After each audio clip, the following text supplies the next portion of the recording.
Welcome to a special edition of Coffee is for Closers. As always, I'm your host, Tim Brigham, and today we have something special. This is Chicago. This is for Chicago. This is about Chicago. This is something that is brand new, never done before, and truly amazing. With me as a guest today, Drew Haddad, who has built something from nothing, had an incredible idea, and has just surrounded himself with just Chicagoans, right, to get to where he is today. I think you're going to be very impressed and maybe even learn a few things. Drew, thanks for joining us. Yeah, thanks for having me. I appreciate it. It's good to be here. Brother, we've spent some time together, and every time you talk, I just get so inspired just listening to, what you've created out of nothing, right? You just came up with some cool ideas. For the audience, tell them who you are. Yeah, so my name is Andrew Haddad. I am a cannabis enthusiast, more for the people than anything else, and that's me, yeah. And you're also the founder of... Founder and CEO of Canalaff, yes. So what is Canalaff? What is that? So Canalaff is a cannabis and comedy company. Why not take the two greatest things in the world and combine them together?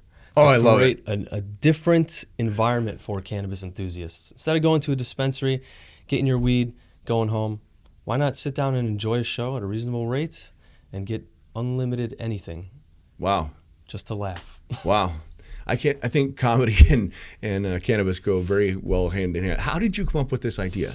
When I was like 18 years old, I was working in like cigar lounges, liquor stores, and even younger than that, when I was 11 years old. My father left very young. My mother had to pay bills, and I was like, all right, childhood's over. It's time to start helping out. So kind of took it into my own hands. I wanted my two younger brothers to succeed in life, which they are. And I was like, okay, cannabis and comedy, two things that I really love. I met a comedian named Ray Grady. I called him about this idea. Instantly, he loved it. He's like, I want to host that show. Ray Grady, he's with like Dave Chappelle and them, right? I mean, he knows a lot of comedians. He started off with Kevin Hart. Kevin Hart, that's right. That's what I was thinking of. Yeah. Yes. So he was on Real Husbands of Hollywood. Oh wow. Does a lot of stuff with Netflix. He's big in the Stars, like TV series, Stars on Demand or whatever. He did a show on there as well, very young. He showed me like 16, 20 years ago. Wow. Yeah, he's very, very amazing comedian, very amazing person to know. Yeah. Is he going to be at the event? He's going to be at the event. He's going to host the whole show. Wow. And headlining that event is Slink Johnson, who is Black Jesus from Adult Swim, and Lamar from GTA. Oh, wow. He voices That's very, hilarious. Very epic comedian. I think there's a lot of people out there that would recognize him, just from that. That's hysterical. Who else do you have? So I have Dawn B. She's an up-and-coming comedian. She's very funny. Like, you do not want to miss her for the world. I saw her for like a 20, 30-minute show. I've never laughed so hard in my life at a comedy show. Wow. And then we got Yadi, she's very big in the Chicago industry. She's up-and-coming. And then we got Baldhead Phillips. He's a very funny comedian as well. He does like a lot of stuff. So when is this event? It's going to be August 16th. Awesome. Yeah, it's going to be a Saturday. Starts at 5. A line starts at 4:20. Doors open at 5 p.m. So let's back up, right? Yeah. You don't just one day decide you're going to do this. I mean, right. Was this your professional career? This is what you started in, or no? What? No. So I went to college to be a police officer and then eventually a federal agent. Wow. And I quickly realized after starting just a bit in federal work that I didn't want to sit behind a desk and push paper to stop sex trafficking, because that was my entire goal, was to stop human trafficking. So you started out, you were going to be a federal agent in attacking sex trafficking. Yes. Wow. Yeah, it's I know a few people that are affected by it, and I hear too many stories of people in those kinds of situations or around those kinds of situations, and it's not right.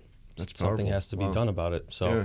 I talked to a mentor there, and he told me, you can try to change it, but honestly, you won't be able to. It's too big. We're trying every day to change it. And he also said, if you're going to have a family, you should probably think of something else. Okay. Yeah. So if you're going to have a family, you got to think of something else. So the amount of dedication it requires, law enforcement just by itself is a whole lifestyle. But like on the federal level, I don't even know what that looks like. What agency were you applying to? So I was applying to Quantico. Yeah, so that's where they do the training and all that stuff too. But I wanted to work, I have some parking tickets I need to talk to you about if you know anybody. No, call a few judges. That's no, too kidding. funny. No, that's funny. So you go from what arguably would be the enemy of what you're doing today. Yes. Decided human trafficking wasn't something that you wanted to go after. So what did you walk me through the path? What happened next? So I had about a year gap where I just was like thinking to myself, going through my own mental state of mind and trying to process what my life was going to be like. And my girlfriend of about 12 years, it'll be this year, we married 3 years ago, and we've been together ever since. And Congrats. I was like, I want a family. I have a beautiful daughter now. She's growing up. She's almost 2. And, cannabis is something that I believe everyone should try at least once. I mean, people try alcohol, and that gets them into the worst kinds of situations, DUIs, car accidents. You lose your teenage kids from alcohol. I've never heard of anyone being killed with cannabis or from cannabis. Yeah, I think it's so crazy how in society we've accepted, you can go to a bar and get hammered. And it's not even, you wake up with a hangover and everybody's like, oh, yeah, he had some drinks. Yeah. Whereas there's been this stigma for such a long time around, people who smoke pot, oh, well, they're a drug addict. Yep. I can tell you I've seen people who have been healed, yep. right? They've actually quit alcohol. They've quit prescription drugs because they've been able to replace this. And the side effects aren't anywhere close to some of the pharmaceuticals that, people get, right? I mean, it's pharmaceutical drugs. Like a lot of people be like, I need it to survive, and that may be true in some like extreme circumstances. But there are other ways to heal yourself with a clean diet, the way you eat, the way you drink, exercise, and people you surround yourself with. Like a lot of people don't talk about that as a diet, but you should definitely cut those, carbs or whatever from your life, because it could harm you just as bad as taking a sip of alcohol.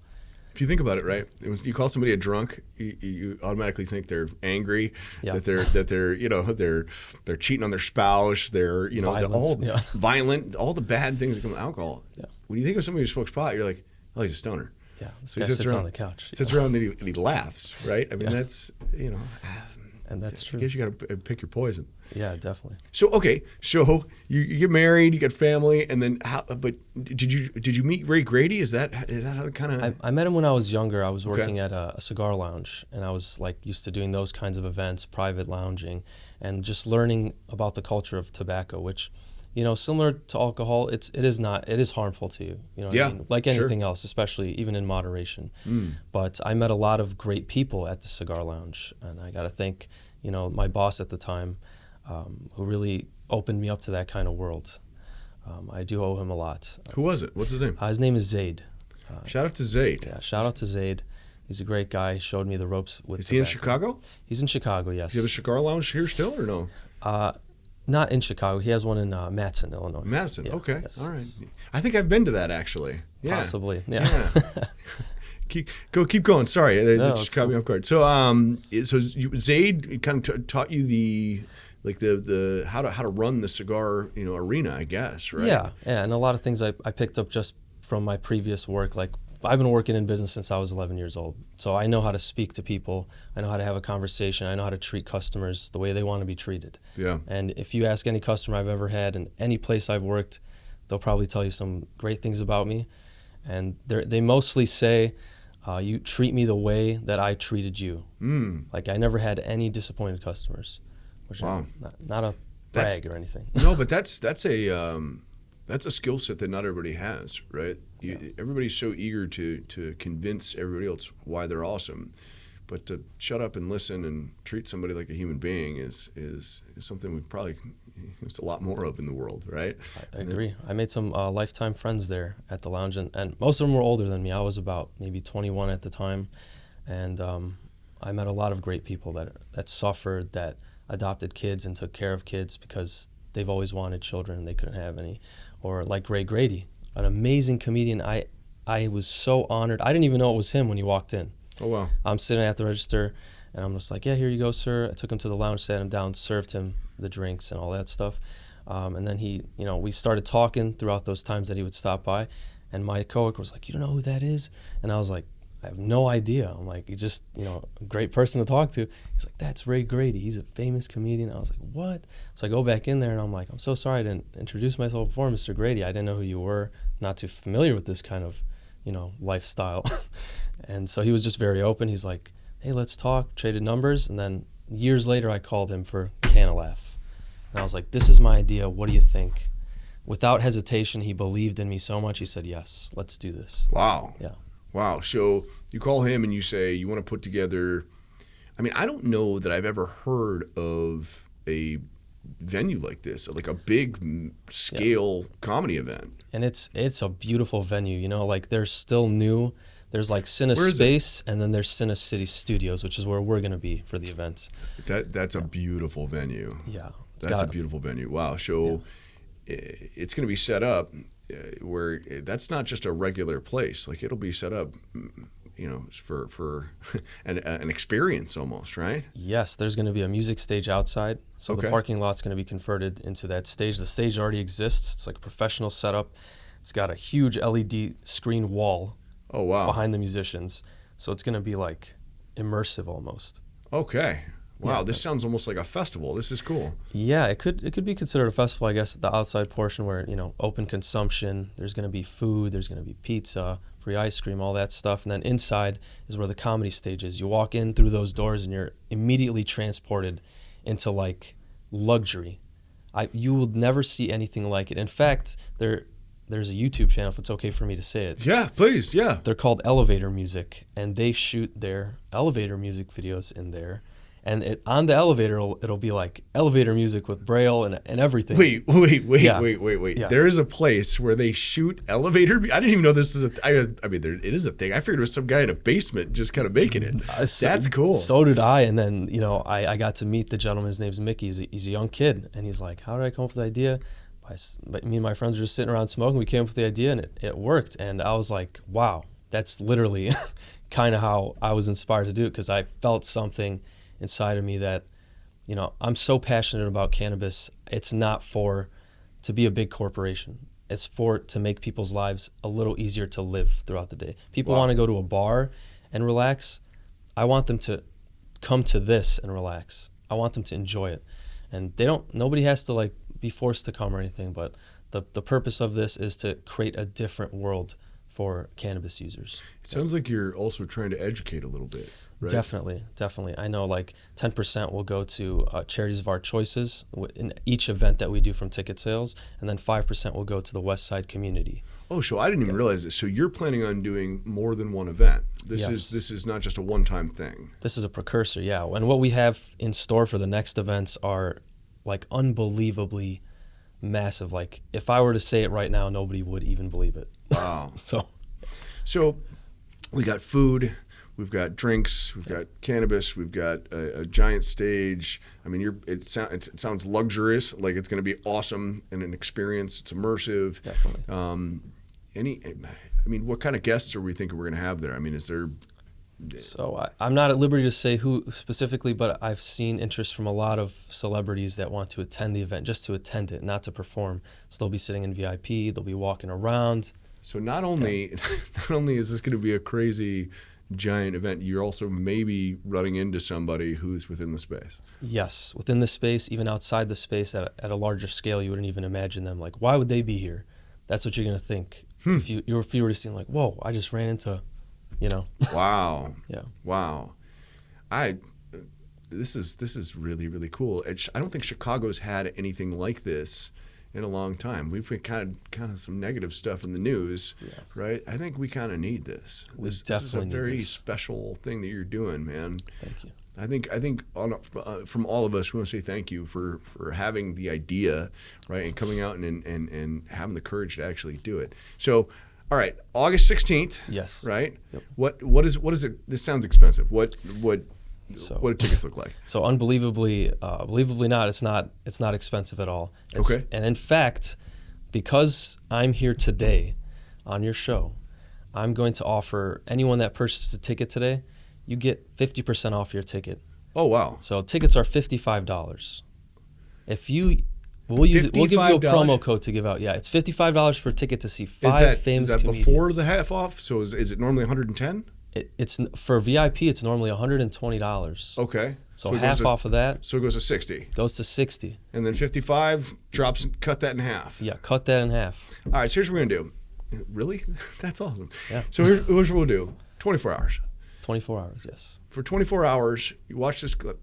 We'll put the link down below if you're interested in going to this. It sounds incredible, right? We'll give you a way to access it for 24 hours. You get 50% off. This sounds like an event that just, even if you're curious about cannabis, this would be something to go and check. Even if you don't want to take cannabis, if you just want to go see an awesome comedy show, this sounds amazing. You got to see it to believe it too, people, you know? And I want you guys to enjoy it to the fullest. You don't have to buy a ticket because I'm telling you, like, it's half off or anything. I just want you to see this and be like, man, I'm kind of interested in this. I want to see what this feels like to be there, because there has never been anything like this. Brother, you are the reason that I, as a kid, you're living, breathing proof of I, as a kid, when I came here when I was 20 years old, and I figured out what Chicago was when I had my first experience, it was a bunch of yous. It was people who would come up with ideas, who would have the courage to go out there and do it, and just be proud and take your licks, do whatever you need to do to get to where you're going. None of it's easy. And look, here you are now talking. I mean, just threw out a whole bunch of names, and it sounds like you've got even more coming. This sounds amazing. And you came up with it just as an idea. Just as an idea. And I just followed through. I followed through. Yeah, and in Chicago, you know, we are the greatest city in the world. Yeah. I truly believe that. We got the best people here, and everyone in the world's awesome. But my Chicagoans, man, you guys are the greatest. I've never had so much support from a city, even from the politicians in the city, that I have today. Wow. Yeah. So you're meeting with politicians. That's yes. Okay. Even politicians support it, and there's big talks about some other stuff in the near future. Sounds like we got some announcements coming. We got some announcements coming. Well, keep us in the loop. And, you know, our audience, you know, is a mixed group of people, right? So maybe finding out about this for the first time, or very interested because they just want to be a part of the space, right? Sure. So we'd love to carry any announcements we can for you.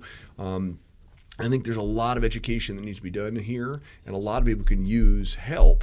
And how cool is it to put together an event where you can facilitate that and help people in the process? Have a bunch of fun and maybe get them off of anti-anxiety meds or stop drinking or whatever it is, and maybe just enjoy life a little bit more. That's what I always want to do. Ultimately, I want to help people. That's been my goal from the very beginning, and it's as simple as that sounds. It's hard to understand growing up. Like, what do I want to do when I grow up? What do I want to do? I want to help people, and it looks like, you know, it's just happening. It's happening because I'm doing it right now, and it's going to happen. And everything that I'm putting my foot forward for is for the best, literally for the best. And I want people to enjoy it to the fullest. So there will be education stations there about, like, the Last Prisoner Project, about what West Side Community Support Group looks like over there, and like different kinds of things to help put people on that path if they want to try it. So I have a question. Is this your primary source of business? Is this what you primarily do? Do you have any affiliations or anything else that you do? So I do have a security company as well. Okay. So I have like security guards for dispensaries, transportation of money, stuff like that. So I have a major one with Tom Ford right now downtown. So we're doing security there. And yeah, this is my primary source of business. This will be my main focus. Wow. Security runs itself. This is like all I want to do 24/7. I had no idea about that, and that's wild, because I think some people may be sensitive to their safety, right? Like, okay, it's a cannabis event. Okay, what is this? Right. And it sounds like you're already one step ahead of it. You've already got all that figured out. We have security guards on site. We have ID checks. We have everything within regulation and more to make sure everyone feels as safe as possible. Like, this is going to be something you could take your wife or girlfriend on a date on, something you could go to your friends and just laugh your asses off and just like have the best time ever. Like the amount of things, the amount of value we're going to bring to the table for even just the price of $55 initially is $55. It's massive. Like that, you'll spend 3 times that going out to dinner, right? Like, I mean, that's just dinner. This is, you get a comedy show, the whole. I mean, I want to go there right now. Yeah. I think the whole world needs a break and could use some laugh, man. Thank you so much, Drew. I think you're fantastic, and you're inspiring me to want to go out and create some more. And not only that, is that you get to change people's lives in the process. Canalaff, August 16th. Info will be down below. Great meeting you.